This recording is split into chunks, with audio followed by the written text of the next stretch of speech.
솔직히 요즘 좀 묘한 기분이 들어요. 엄마 버린 두 여인과의 기묘한 동거, 달콤하면서도 위태로운, 마치 꿈인지 현실인지 헷갈리는 그런 나날들을 보내고 있거든요. 안녕하세요. 올해 30살.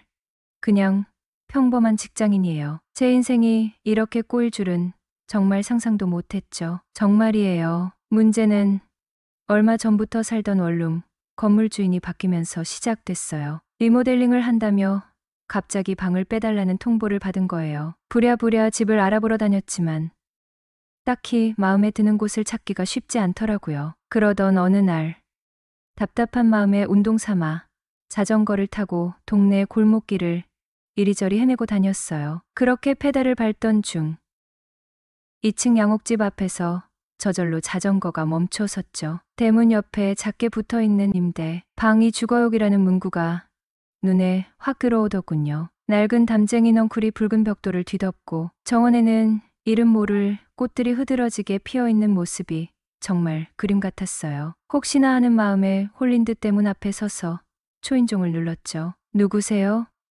나지막한 여성의 목소리가 인터폰 스피커에서 흘러나왔어요. 저 빈방 있다고 해서 한번 보려고요. 잠시만요. 철컥 하는 소리와 함께 육중한 나무 대문이 천천히 열렸어요. 대문 안쪽에는 40대쯤 되어 보이는 중년 여성이 서 있었어요. 긴 흑발을 늘어뜨리고 수수하지만 어딘가 곱상하게 생긴 모습이 마치 드라마 속에서 배우 김성령님이 튀어나온 듯 묘하게 닮았더군요. 분명히 아줌마인데 왜 이렇게 참하게도 생겼냐. 잠시 넋을 잃고 여인을 올려다보는 제게 그녀는 나지막한 목소리로 다시 물었어요. 누가 지내실 거죠? 저요. 얼떨떨한 기분에 저도 모르게 더듬거리며 대답했죠. 아줌마는 제 대답을 듣더니 난처한 표정을 지으며 말했어요. 저희 집엔 여자만 살아서 남자 혼자 사시는 건 좀 곤란한데요. 아, 그래요? 아쉽네요. 저도 모르게 아쉬운 마음이 들었어요. 그렇게 돌아서려는데 어딘가 그녀의 얼굴이 눈에 익다는 느낌이 들었어요. 어디서 봤더라. 곰곰이 생각하며 그녀의 얼굴을 뚫어져라 쳐다봤죠. 그녀는 바로 윤주 이모였어요. 윤주 이모. 그리고 서연 이모. 두 사람은 내가 어릴 적 살던 동네 슈퍼집 딸들이었죠. 저희 엄마와는 언니 동생 하는 사이로 지냈고 그래서 저도 어릴 때부터 자연스럽게 이모라고 불렀어요. 하지만 동네가 재개발되면서 뿔뿔이 흩어져 그 후로는 얼굴조차 제대로 보지 못하고 지낸 지 오래였죠. 저 정태예요. 떨리는 목소리로 겨우 입을 열었어요. 혹시나 저를 못 알아보실까봐 걱정했는데 윤주 이모는 제 얼굴을 가만히 뜯어보더니 눈을 크게 뜨며 놀란 표정을 지었어요. 어머, 너 정말로 정태니? 동란이 아들. 윤주 이모도 저를 알아본 거예요. 윤주 이모 맞으시죠? 그녀는 활짝 웃으며 그래.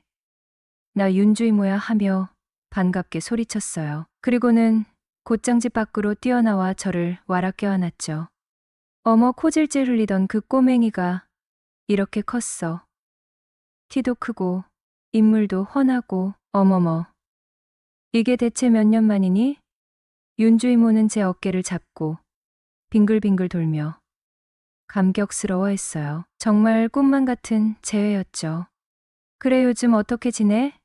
윤주 이모는 저를 집 안으로 이끌며 이것저것 물어봤어요. 그냥저냥 지내요. 요즘 자전거 타는 게 재밌어서 주말이면 라이딩하며 돌아다녀요. 그래? 넌 어릴 때부터 뜀박질하는 걸 참 좋아했지. 그나저나 너 허벅지가 내 허리만 하겠어. 그녀는 내 허벅지를 쿡쿡 찔러보며 대단해. 너 정말 대단하다며 놀라워했어요. 그래, 너 장가는 갔니? 윤주 이모의 갑작스러운 질문에 저는 어색하게 웃으며 대답했어요. 윤주 이모. 저 이제 30살이에요. 아직 장가 갈 때는 멀었죠. 하긴 요즘엔 다들 결혼을 늦게 하지. 그럼 어디서 지내? 혹시 아직도 엄마랑 같이 살아? 아뇨. 저 아래 동네에서 자취해요. 원룸에서요. 제 대답에 윤주 이모는 안쓰러운 표정을 지으며 말했어요. 그래, 남자가 혼자 자취하면 밥은 제대로 챙겨 먹니? 사 먹든지 라면 끓여 먹죠 뭐. 그래, 쯧쯧. 윤주 이모는 혀를 끌끌 차더니 갑자기 뜻밖의 제안을 했어요. 너, 그럼 우리 집에 들어와서 살래? 윤주 이모의 갑작스러운 제안에 저는 깜짝 놀라 되물었어요. 네? 이모 집에서요?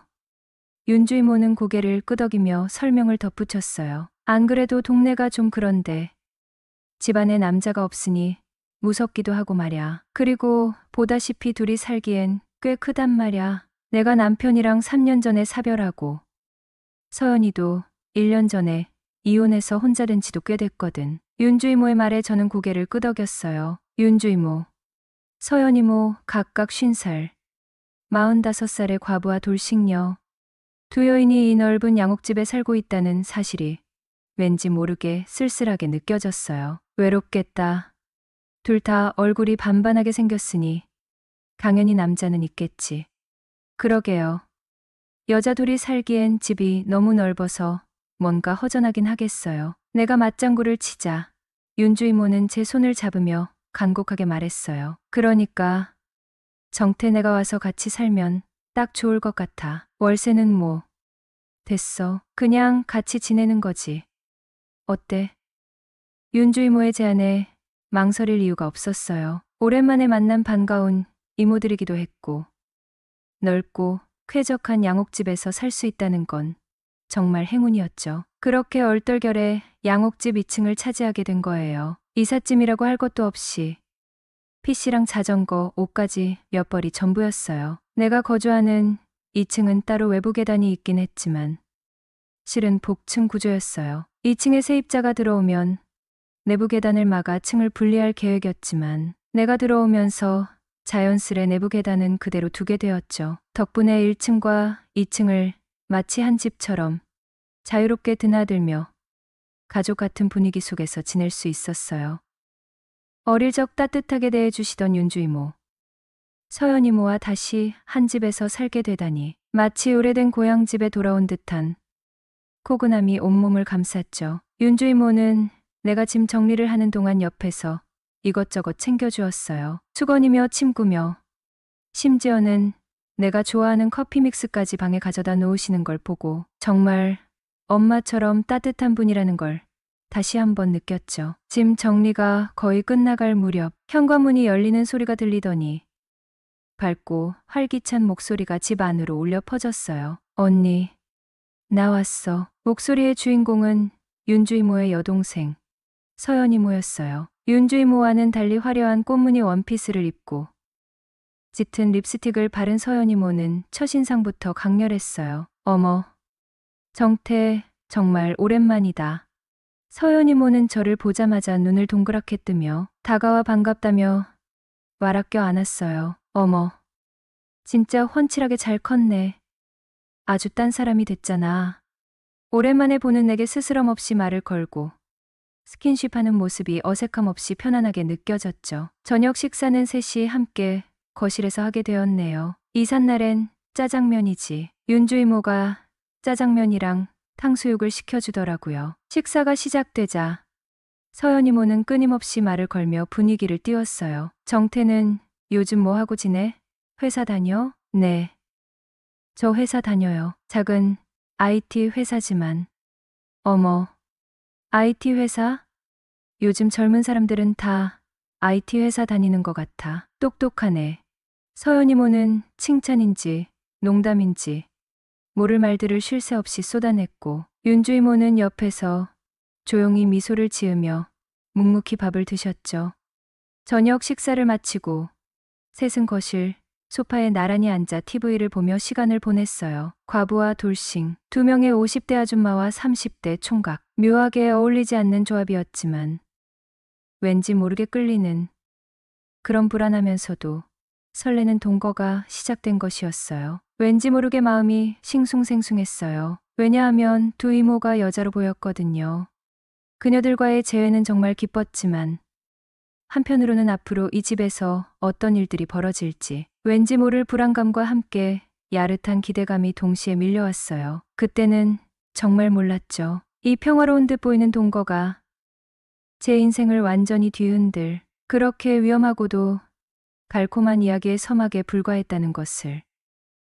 그 집에서의 생활은 생각보다 훨씬 더 좋았어요. 아침에는 윤주 이모가 차려주는 따뜻한 밥과 국으로 하루를 시작했고, 저녁에는 서연 이모가 좋아하는 치맥과 함께 왁자지껄한 저녁 식사를 즐겼죠. 원룸에서 혼자 덩그러니 지내던 생활과는 비교할 수 없을 정도로 풍요롭고 재미난 일상이었어요. 시간이 지날수록 점점 더 편안하고 친밀한 관계가 되어갔죠. 하지만 두 이모님의 생활 방식은 여전히 극명하게 달랐어요. 윤주 이모는 여전히 조용하고 내성적인 분이었죠. 아침 일찍 일어나 정원을 가꾸거나 책을 읽으며 혼자만의 시간을 보내는 것을 즐기었어요. 저녁 식사 후에도 주로 서재에서 책을 읽거나 음악을 들으며 조용히 시간을 보내었고, TV를 보거나 시끄러운 것을 별로 좋아하지 않았어요. 반면 서연 이모는 정반대였죠. 활발하고 외향적인 성격답게 늘 무언가를 하고 움직이는 것을 좋아하였어요. 아침부터 요가나 스트레칭을 하며 활기차게 하루를 시작했고, 저녁에는 친구들과 약속을 잡아나가거나 집에서 드라마나 예능 프로그램을 보며 깔깔 웃었네요. 주말이면 등산이나 여행을 가자며 저를 졸라대기도 하였고요. 윤주 이모는 늘 단정한 옷차림이었지만 서연 이모는 달랐어요. 레깅스에 짧은 반바지, 헐렁한 티셔츠 차림은 기본이었고, 때로는 과감한 노출의 의상도 서슴없이 입었어요. 신기하게도 그녀는 제 앞에서 옷차림에 전혀 개의치 않는 듯했어요. 서연 이모의 매끈한 몸매는 자연스레 시선을 끌었고, 덕분에 매일 눈이 즐거웠던 것도 사실이에요. 어느 날 서연 이모가 깊게 파인 브이넥 상의를 입고 나타났는데, 유독 도드라져 보이는 그녀의 상체에 나도 모르게 시선이 멈추고 말았죠. 그 순간 장난기 섞인 서연 이모의 목소리가 들려왔어요. 정태, 지금 어디 보는 거야? 나는 순간 당황했지만 솔직하게 답했죠. 이모가 그렇게 입은 건 나 보라는 뜻 아니었어? 저도 남자인데 본능적으로 눈이 가는 걸 어떡해. 서연 이모는 웃으며 말했어요. 남자는 다 늑대라더니 이모한테까지 그러는 거 보면 정말인가 보네. 아이, 몰라요. 이모가 워낙 이쁘고 관리를 잘해서 그런 거지 뭐. 나의 칭찬에 서연 이모는 더 이상 핀잔을 주지 않았어요. 어느 날 저녁 식사 후 셋은 거실 소파에 앉아 TV를 보다가 자연스럽게 옛날 이야기를 하게 되었어요. 윤주 이모는 저희 엄마와 어릴 적 동네에서 함께 자랐던 이야기, 어릴 적 코찔찔이 꼬맹이였던 제 이야기가 나오자 두 분은 웃음을 터뜨리며 옛 추억에 잠기기도 하였어요. 정태, 너 어릴 때 진짜 말썽꾸러기였잖아. 동네 슈퍼 앞에서 맨날 구슬치기 하고 딱지치기 하고 엄마한테 매번 혼났잖아.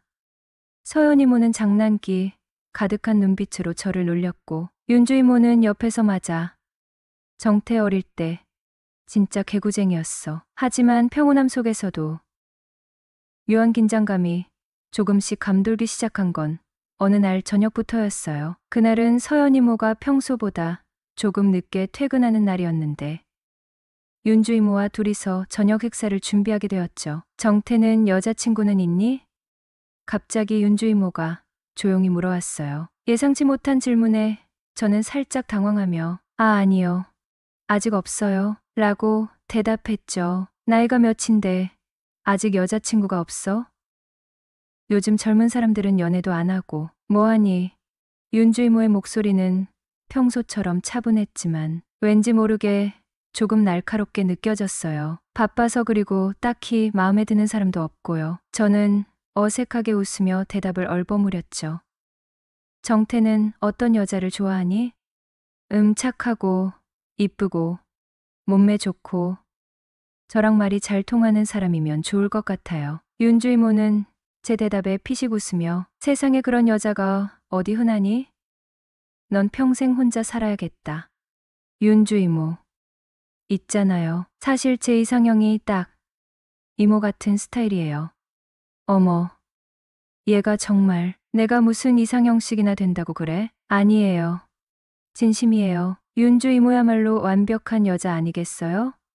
얼굴도 예쁘시고 몸매도 좋으시고 저랑 이야기도 얼마나 잘 통하는데요. 음식 솜씨는 말할 것도 없고요. 저는 정말 이모 같은 분이랑 결혼하고 싶어요. 혹시 이모 재혼 생각 있으시면 저랑 해요. 제 뜬금없는 말에 윤주 이모는 웃음을 터뜨리며 말했어요. 너 정말 못 말린다니까. 또 시작이네.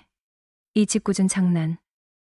저 장난 아니에요. 그날 이후 윤주 이모는 가끔씩 저를 바라보는 눈빛이 묘하게 달라진 것 같다는 느낌을 지울 수 없었죠. 특히 단둘이 있을 때면 저도 심장이 쿵쾅거리고 얼굴이 붉어지는 묘한 기분이 들 때가 많아졌어요. 마치 사춘기 소년처럼 엉뚱하게 윤주 이모에게 설레는 감정을 느끼기 시작한 것이었죠. 어느 주말 오후 서연 이모는 친구들과 등산을 간다며 집을 나섰고 윤주 이모와 저는 집에서 각자 시간을 보내게 되었어요. 이모, 저예요. 조용히 문을 열고 서재 안으로 들어서자 윤주 이모는 책을 읽다가 고개를 들어 저를 바라보았어요. 오후 햇살 아래 윤주 이모의 얼굴은 더욱 창백하고 아름다워 보였고 왠지 모르게 슬픔이 깃든 듯한 눈빛은 제 마음을 더욱 흔들리게 만들었어요. 이모는 외롭지도 않아? 주말에도 매일 집에만 있잖아요. 남자 생각 안 나? 어머, 갑자기 왜 그래? 외롭다면야 외롭겠지. 하지만 내가 워낙 집순이라 밖에서 돌아다니는 걸 별로 안 좋아하잖아. 혼자 이렇게 지내는 게 나한테는 편해. 너야말로 여자친구라도 좀 만나고 그래. 한참 즐겨야 할 나이에 말야. 그럼 이모랑 즐기면 안 돼? 얘는 또 이상한 소리 한다. 너랑 나랑 말이 되니? 안 될 것도 없지. 그럼 오늘 딱 한 번만 어떻게 안 돼? 나 여자 안 만난 지 너무 오래돼서 그래. 딱 한 번만 풀어줘. 응. 징그럽게 왜 이래? 너 자꾸 이모 놀릴 거야? 장난 아니라니깐. 죽은 사람 소원도 들어준다는데 정태 소원 하나 못 들어줘? 참나. 소원도 소원 나름이지. 딱 한 번만. 응. 그럼 오늘 딱 하루만이다. 그녀는 내가 옆에서 계속 찡찡거리자 포기한 듯 오케이를 했다. 정태야, 대신 서연이한테는 비밀이야. 당연하지. 윤주 이모랑 나 둘만 비밀. 윤주 이모는 붉어진 얼굴을 감추려는 듯 고개를 숙이고 손가락으로 책상 위를 꼼지락거렸어요. 평소에 차분하고 냉정한 모습은 온데간데 없이 수줍은 소녀처럼 쑥스러워하는 모습이 낯설면서도 사랑스러웠죠. 저 역시 얼굴이 화끈거리고 심장이 쿵쾅거려서 무슨 말을 해야 할지 몰라 어색하게 서 있었어요. 침묵을 깬 건 윤주 이모였어요. 고개를 살짝 들어 저를 올려다보며 아주 작은 목소리로 물었어요. 정태, 너 정말 괜찮겠어? 그 질문은 단순한 확인이라기보다는 스스로에게 되묻는 듯한 혹은 마지막으로 망설이는 듯한 느낌이었어요. 저는 윤주 이모의 눈을 똑바로 바라보며 진심을 담아 다시 한번 고백했어요. 네, 저는 이모가 좋아요. 제 확고한 대답에 윤주 이모는 더 이상 망설이지 않았어요. 가볍게 고개를 끄덕이고 아주 희미하게 미소를 지으며 제 손을 다시 잡았어요. 그날 이후 윤주 이모와 저는 묘한 동거를 시작하게 되었어요. 겉으로는 이전과 똑같은 일상이었지만 우리 사이에는 이전과는 전혀 다른 비밀스럽고 미묘한 기류가 흐르기 시작했죠. 하지만 윤주 이모와의 비밀스러운 연애는 언제까지나 순탄하게 이어질 수만은 없을 거라는 것을 저도 알고 있었어요. 가장 큰 걸림돌은 바로 서연 이모였죠. 서연 이모는 워낙 눈치가 빠르고 활발한 성격이라 언젠가는 우리 관계를 눈치챌지도 모른다는 불안감이 늘 마음 한구석에 자리 잡고 있었거든요. 만약 서연 이모가 우리 관계를 알게 된다면 과연 어떤 반응을 보일까? 질투할까? 화를 낼까? 아니면 쿨하게 이해해줄까? 상상만 해도 아찔한 상황들이 머릿속을 스쳐 지나갔죠. 그날은 주말이었는데 드디어 불안했던 예감이 현실로 나타났어요. 윤주 이모가 지인의 결혼식에 참석하여 집을 비웠는데 서연 이모가 갑자기 저를 불러냈어요. 정태야, 잠깐 얘기 좀 할까? 저는 심장이 쿵 내려앉는 것을 느끼며 불안한 마음으로 서연 이모를 따라 거실로 나갔어요. 서연 이모는 소파에 앉아 심각한 표정으로 저를 바라보고 있었어요. 정태야, 너 혹시 윤주 언니랑 무슨 사이 아니니? 서연 이모는 돌직구 질문을 던졌어요. 예상했던 질문이었지만 막상 입 밖으로 튀어나오니 온몸이 얼어붙는 듯한 기분이 들었어요. 무슨 사이라니? 그냥 이모랑 조카 같은 사이지. 제 어설픈 연기에 서연 이모는 피식 웃으며 고개를 저었어요. 솔직하게 말해봐. 너희 둘 뭔가 수상해. 요즘 분위기가 예전 같지 않아. 나도 어느 정도는 알고 있어. 서연 이모는 매의 눈으로 저를 쏘아보며 더욱 압박해왔어요. 나는 더 이상 거짓말을 할 수 없다는 것을 직감하고 모든 것을 털어놓기로 결심했어요. 사실은 나 윤진 이모 좋아해. 그래서 너희 둘은 지금 사귀고 있다는 거야? 응. 비밀 연애 중이야. 서연 이모는 제 대답에 잠시 생각하더니 뜻밖의 말을 꺼냈어요. 그래 뭐.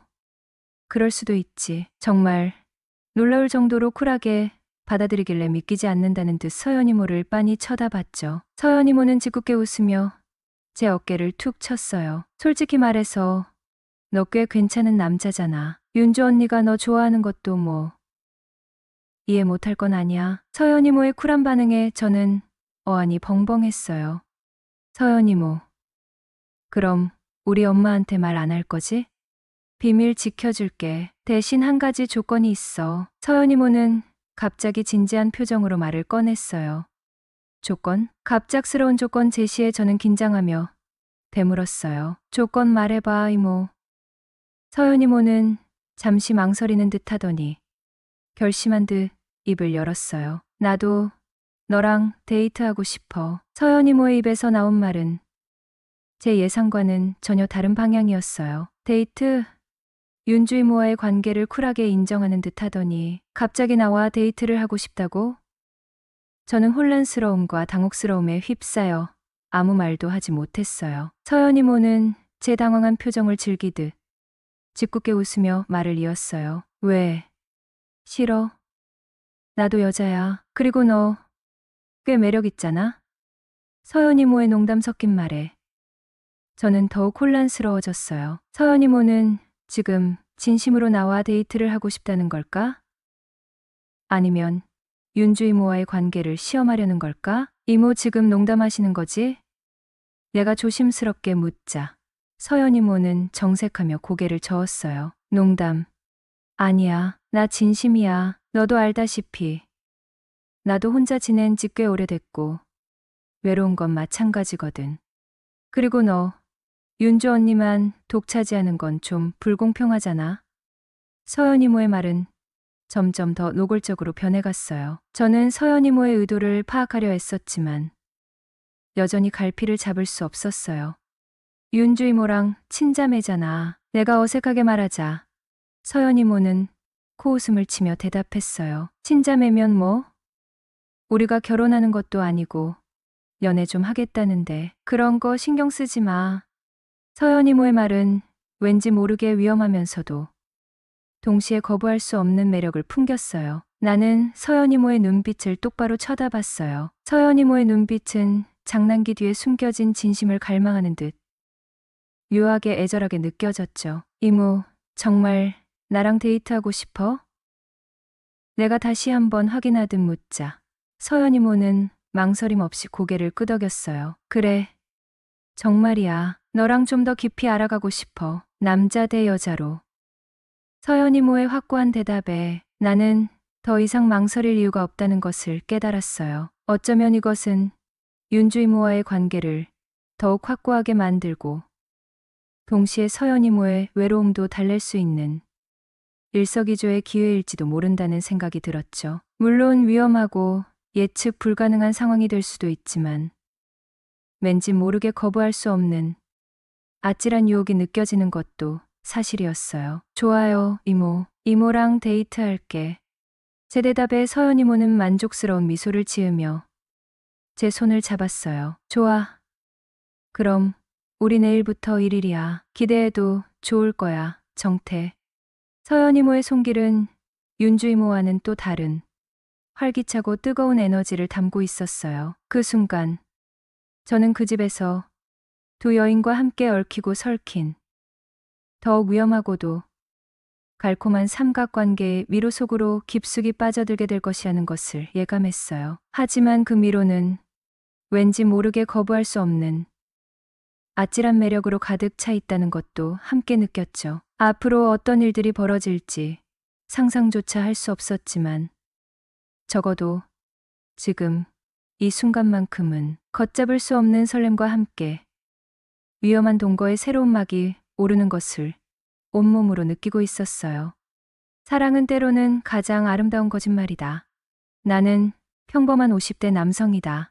인생의 중반부를 지나며 뒤를 돌아보면 찬란했던 한 시절이 선명하게 떠오른다. 20대 중반, 소개팅으로 만난 그녀는 내 인생 두 번째 연애였다. 하지만 단순한 두 번째가 아니었다. 그녀는 햇살 같았다. 얼굴을 마주한 첫날, 그녀의 웃음이 내 마음을 건드렸다. 그 이후로 그녀는 내 세상의 중심이 되었다. 우리는 서로에게 천천히, 그러나 깊이 스며들었다. 사랑은 자연스러운 결말처럼 결혼이라는 이름으로 결실을 맺었다. 결혼 생활은 기적 같았다. 사소한 일에도 웃음이 피어났고 우리는 언제나 서로의 손을 놓지 않았다. 주말이면 손을 잡고 동네를 걸었다. 모든 것이 완벽하지는 않았지만 그것이 우리를 더 단단히 엮어주었다. 그러나 그 행복은 끝이 있었다. 5년 전 그녀는 배가 아프다며 병원을 찾았다. 그리고 의사의 입에서 나온 한마디가 우리의 세계를 단숨에 갈라놓았다. 위암입니다. 그 단어는 너무나 차가웠고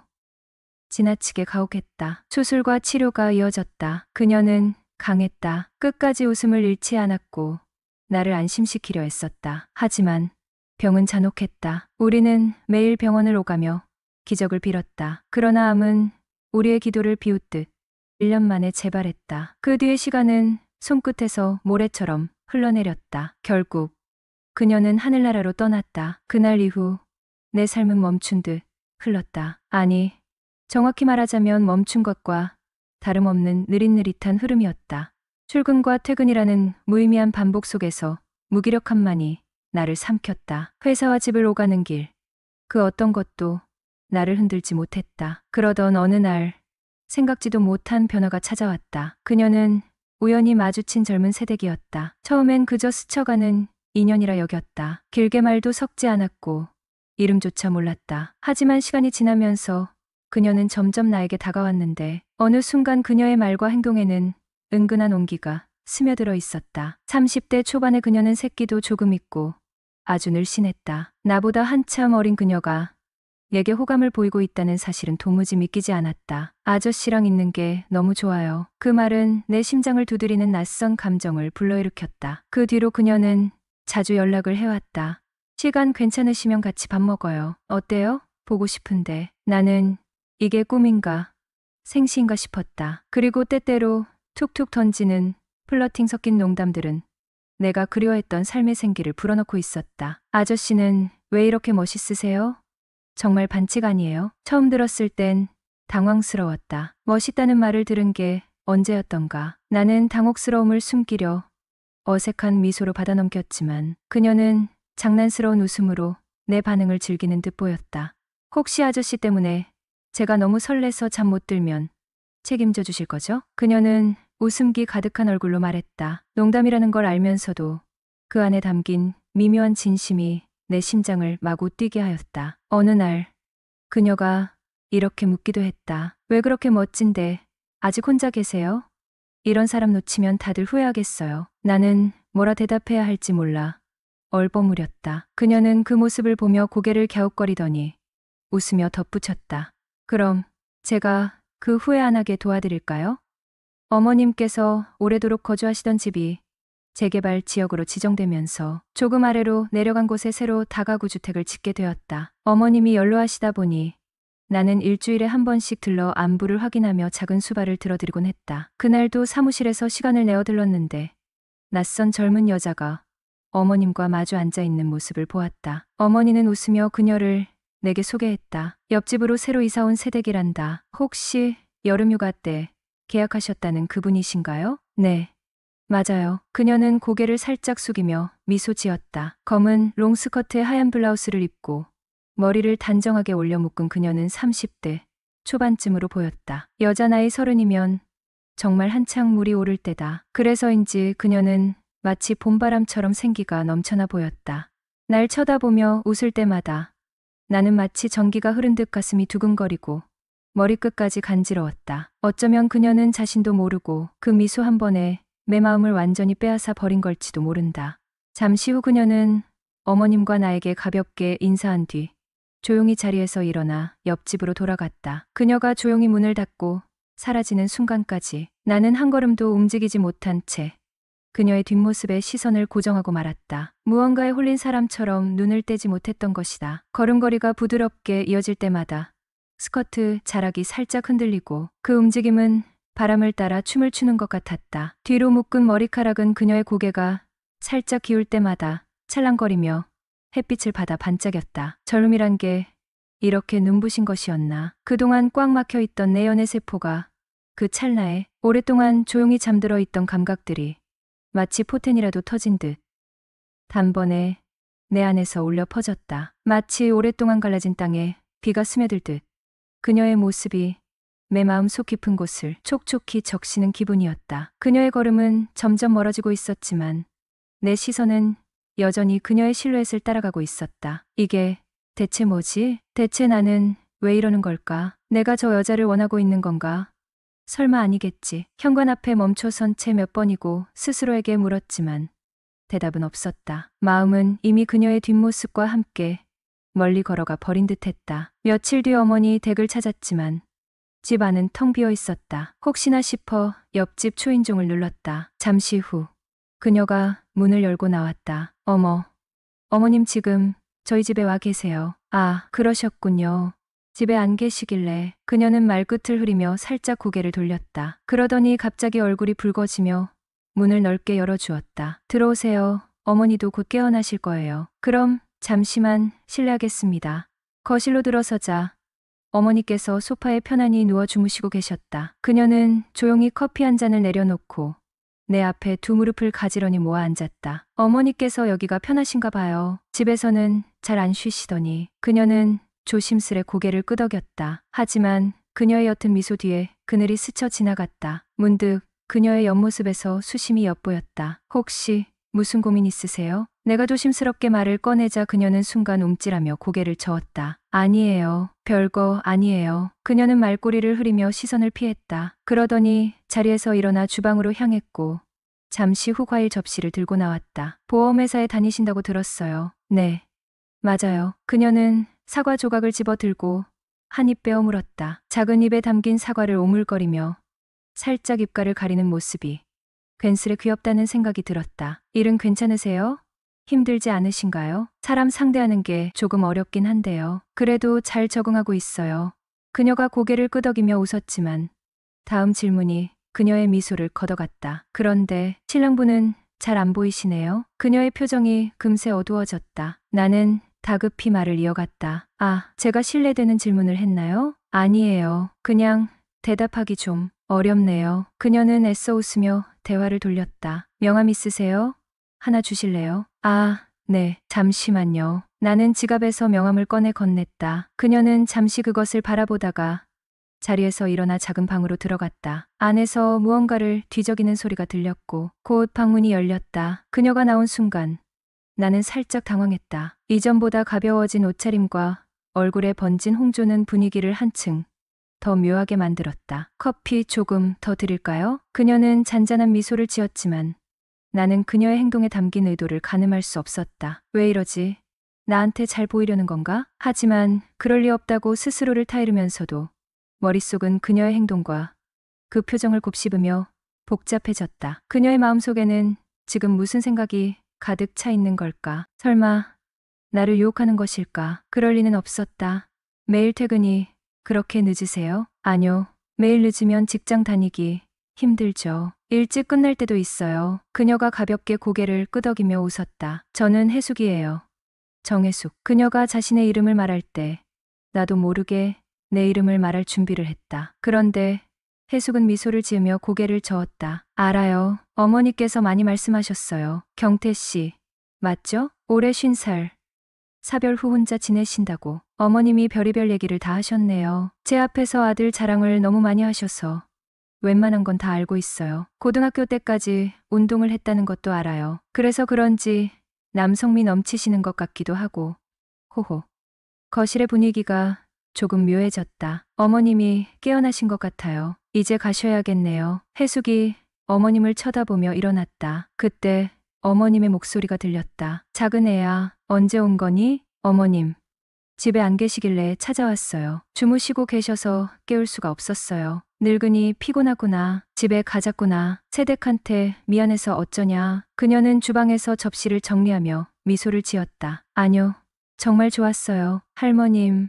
그때 그 말이 내게 하는 말인 줄 알았다. 해숙과 내 시선이 마주쳤다. 그녀는 금세 고개를 숙이며 다가가 소파에서 일어나신 어머님을 부축했다. 현관문을 나설 때까지 해숙은 나를 따라왔다. 대문을 닫기 전 그녀는 잠깐 내 손에 무언가를 쥐어주었다. 내가 뒤를 돌아보니 해숙의 얼굴에는 여전히 붉은기가 돌고 있었다. 그리고 그 얼굴에서 어딘지 모르게 요염한 분위기가 묻어났다. 어머님을 집에 데려다주고 사무실로 돌아가기 위해 차에 올라타서야 나는 그녀가 건넨 메모지를 펼쳤다. 꼬깃꼬깃 접힌 메모지를 펴는 순간 내 가슴은 미친 듯이 뛰었다. 그때의 설렘이 아직도 내 가슴 속에 남아있다. 메모지 위에는 핸드폰 번호와 함께 이름이 적혀 있었다. 그 순간 머릿속이 하얘졌다. 새댁인 그녀가 나에게 연락처를 은밀히 건넸다. 대체 무엇을 바라고 그런 걸까? 그녀가 신랑에 대해 물었을 때 그 어두워진 표정은 이와 관련이 있는 걸까? 나는 그날 밤 제대로 잠을 자지 못했다. 내 머릿속에는 온갖 생각들이 떠돌았고 결국 뜬 눈으로 밤을 지새웠다. 그녀가 나에게 건넨 메모지 하나가 이렇게 내 마음을 흔들어 놓은 거였다. 며칠 뒤 출장길에 그녀의 사무실 근처를 지나게 되었다. 그 순간 내 마음은 미친 듯이 두근거렸다. 전화를 해볼까?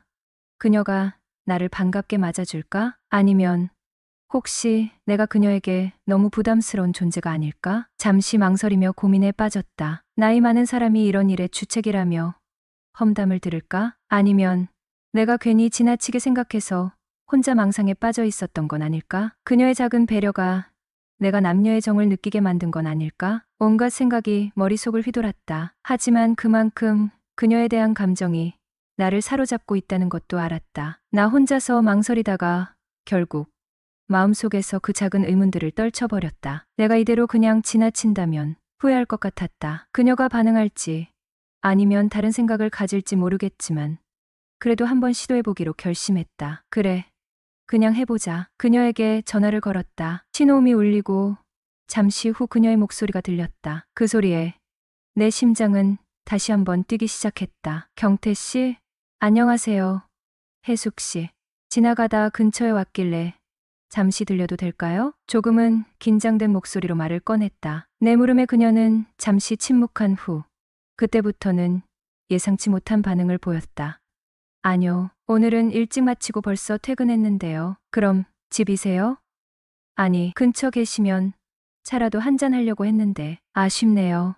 그럼 저희 집으로 오세요. 아무도 없거든요. 오실 거죠?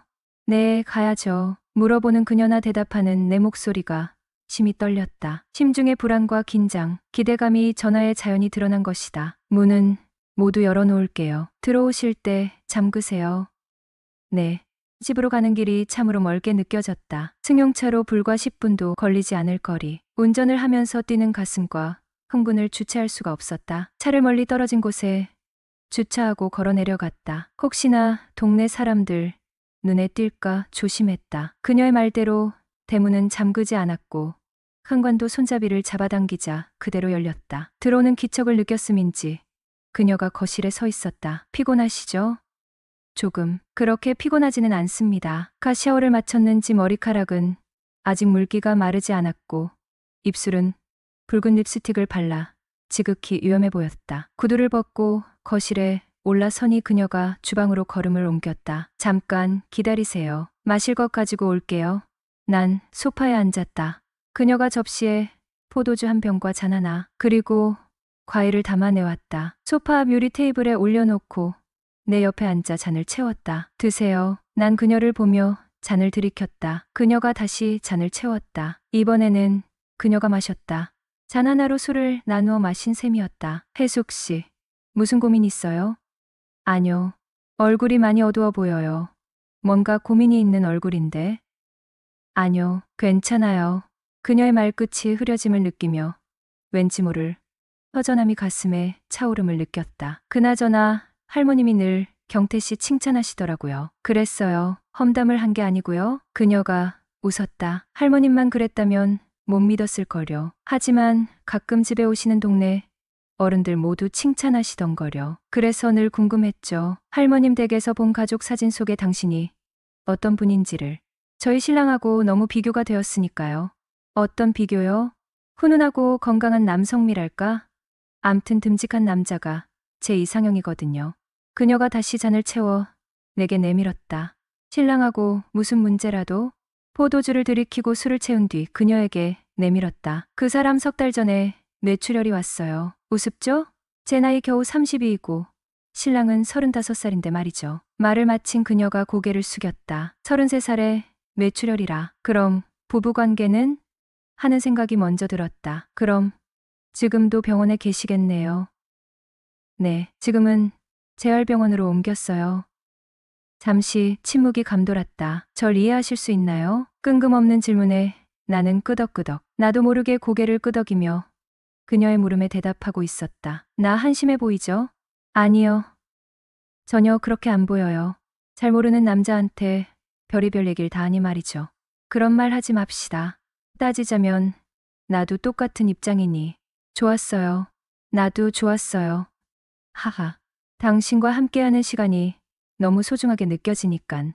정말 오랜만이에요. 외간 남자랑 이렇게 한잔하는 거조차. 그 남자가 먼저 저더러 이혼하자더군요. 결혼 3년 차의 신랑이 병원 신세라니. 그녀 인생도 참 처량하다. 그녀가 내 손을 잡아 무릎에 올려놓았다. 그것은 분명 틀림없는 유혹이었다. 100마디 말보다 더한 의미를 지닌 유혹. 그래서 뭐라고 했나요? 저 역시 이렇게 살 수 없다고 했어요. 시부모님 편으로 이혼 서류 보내겠다더군요. 오늘 제 얘기 들어줘서 너무 고마워요. 어디 꽉 막혀 있던 게 조금은 풀린 것 같거든요. 또 만날 수 있겠죠? 시간 되면 언제든지요. 저 이혼할 거예요. 아까도 이야기했죠. 앞으로 시간 많을 거예요. 며칠 뒤 그녀와 시외로 드라이브를 가기로 약속했다. 혜숙 씨. 네, 경태 씨. 11시쯤 집 앞에 나와 있어요.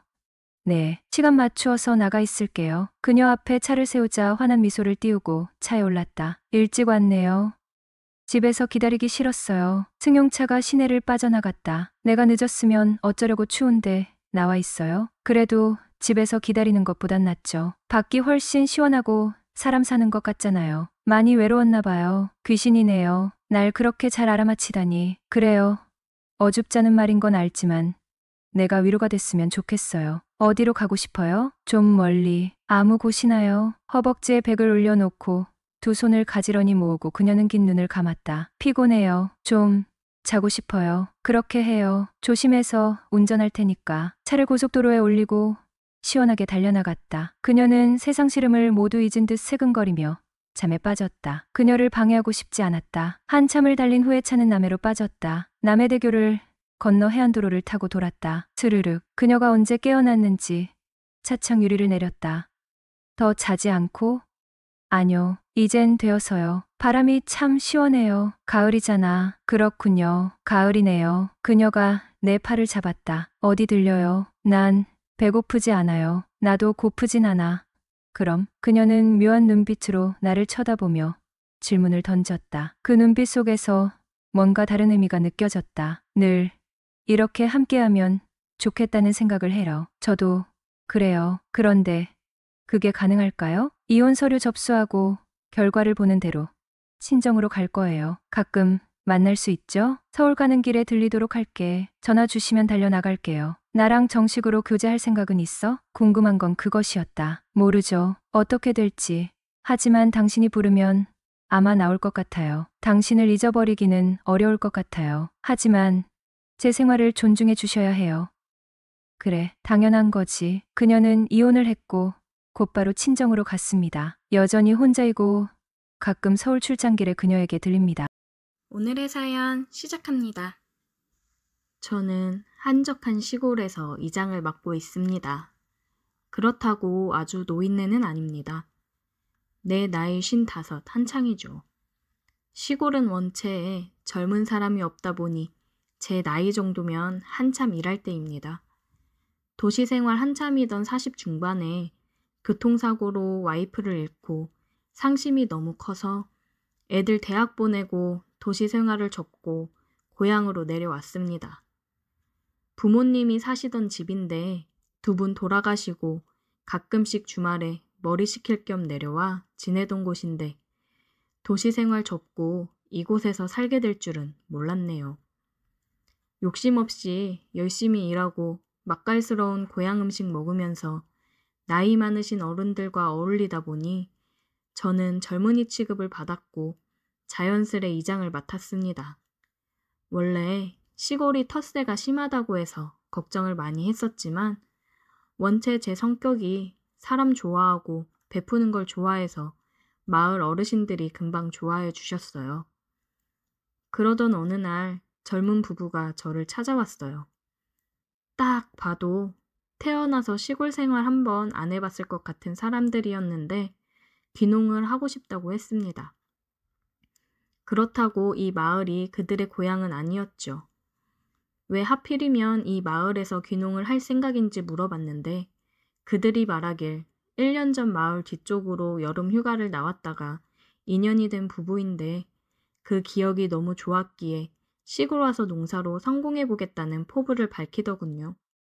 저는 솔직히 두 사람이 귀농을 해서 농사를 짓고 산다는 말에 큰 관심은 없었고 나이 많은 사람들 사이에 있다 간만에 젊은 사람들을 보니 괜스레 반가웠어요. 그리고 혼자 산 지 오래돼서 그런지 같이 온 젊은 새댁을 보니 마음이 설레더군요. 생김새도 이쁘장하고 하얀 피부에 밝은 모습이 그저 눈으로 보기만 해도 좋더라고요. 그냥 보기만 해도 기분이 좋아지는 그런 사람이었습니다. 당장 집을 얻을 형편은 안 되고 방 한 칸 얻어서 지내다 퇴직하고 내려와 살 생각이라고 괜찮은 방 얻을 수 있는 곳이 있을지 물어보더군요. 그렇기에 발벗고 나서서 제가 사는 집에 사랑채도 단장해서 내주었고 동네 어르신들 동의도 제가 수월하게 받아냈고 열심히 도와줬습니다. 원래 귀농하러 내려오면 마을 사람들 민심 얻는 게 가장 힘든 일이라 하지 않습니까? 이장인 제가 앞서서 도와주니 그들 입장에서는 아주 수월하게 자리 잡은 것이라 생각해요. 시골로 오기를 잘했다는 기쁨이 그날부터 자리하고 있었습니다. 젊은 부부는 낯선 시골 생활에 있어서 저에게 의지를 많이 했고 많이 물어보고 그랬어요. 식사도 처음에는 따로 밥을 해먹다가 안채 부엌을 같이 쓰고 식사를 같이 하자고 했고 한 식구처럼 지내게 되었습니다. 상을 차릴 때 얼핏 보이는 새댁의 모습에 제 방으로 들어와서 가슴을 쓸어내린 적이 한두 번이 아닙니다. 나이 먹고 주책맞게 왜 이리 심장이 빠르게 뛰던지 새댁과 새신랑도 어찌나 제게 잘하고 싹싹한지 마치 제 딸처럼 제 자식처럼 대해주었어요. 그러던 어느 날 새댁 남편이 서울에 퇴직금 정리와 몇 가지 물건들을 구입할 게 있다며 상경을 하고 저는 1박 2일 동안 새댁과 단둘이 있게 되었습니다. 그날 마을에서 소 한 마리를 잡았다고 해서 고기 몇 근을 얻어 집에 와서 구워 먹었죠. 담근 술을 꺼내 마시며 한잔 하겠느냐고 했더니 좋다고 하더군요. 담근 주는 독해서 금방 취할 텐데 새댁은 술을 잘 먹는 건지 아주 술술 마시더라고요. 술 기운이 올라온 새댁이 저에게 이런 말을 했습니다. 혼자 시골에서 지내시면 외롭지는 않으세요? 이렇게 다정하고 좋은 분인데 혼자 계시니 자꾸 마음이 쓰이네요. 하더니 울음을 팍 쏟았습니다. 제 탓은 아니지만 젊은 처자 눈에서 눈물이 흐르니까 당황하게 되었어요. 이걸 어떻게 해야 할지 모르겠더군요. 이렇게 이쁜 얼굴을 하고 눈물 흘리면 안 되지. 저는 흐르는 눈물을 손으로 닦아주었어요. 저도 왜 이러는지 모르겠어요. 실은 남편 일 관련해서 많이 어려워져서 여기로 내려온 건데 이장님이 너무 다정하게 잘 챙겨주시니까 저도 모르게 자꾸 마음이 가고 의지가 되고 이러면 안 되는 거 아는데 제 마음을 어찌 해야 될지 모르겠어요. 새댁은 눈물이 그렁그렁한 눈으로 저를 빤히 쳐다보더군요. 막상 새댁도 나와 같은 마음이라 생각하니 어찌해야 할지 모르겠더군요. 말없이 술을 좀 더 큰 그릇에 따라 한 잔 벌컥 마셨습니다. 그냥 지금 이 순간 취해서 그런 거라고 변명거리를 만들고 싶었어요. 나도 새댁이랑 같은 마음인데 그래도 어쩌나 나는 혼자라 쳐도 새댁은 남편도 있고 지금이 힘들어도 앞으로 서로 의지하면서 더 좋은 미래를 꿈꾸면 되지. 이장님은 외롭지 않으세요? 오늘은 남편도 없는데 우리 술도 너무 많이 취했고 그냥 눈 한 번 감고 저 안아주면 안 돼요? 어차피 우리 내일이면 아무것도 기억 못할 거잖아요. 작정하고 저를 유혹하는 새댁을 저는 밀어내지 못했습니다. 어느 누가 이렇게 앞에서 유혹을 하는데 넘어갈 수 있을까요? 우리는 내일 모든 걸 잊기로 하고 입을 맞췄습니다. 이게 얼마만의 여자와 입맞춤인지 입맞춤으로도 저는 날아갈 듯한 기분이었습니다. 그렇게 우리는 방 안의 얇은 이부자리에서 서로를 안았습니다. 내 앞으로 평생 여자와 다시 해보는 날이 올 거라고는 생각도 못했었고 특히 이렇게 젊고 예쁜 새댁과 하게 될 줄 누가 알았겠습니까? 정말이지 황홀 그 자체였습니다. 우리는 다음 날 한 이불에서 눈을 떴습니다. 숙취 때문인지 평소보다 눈이 늦게 떠지더군요. 그런데 밖에서 자동차 소리가 들려 화들짝 놀랐습니다. 얼른 옷을 주워 입고 새댁은 방 안에 있던 쟁반을 하나 들고 나갔어요. 당신 왔어? 생각보다 일찍 왔네. 일이 생각보다 일찍 마무리됐어. 근데 쟁반은 뭐야? 아, 밥 먹고 커피 한 잔 타서 이장님 갖다 드렸어. 당신은 밥은 먹었어? 휴게소에서 간단히 먹었어. 들어가자.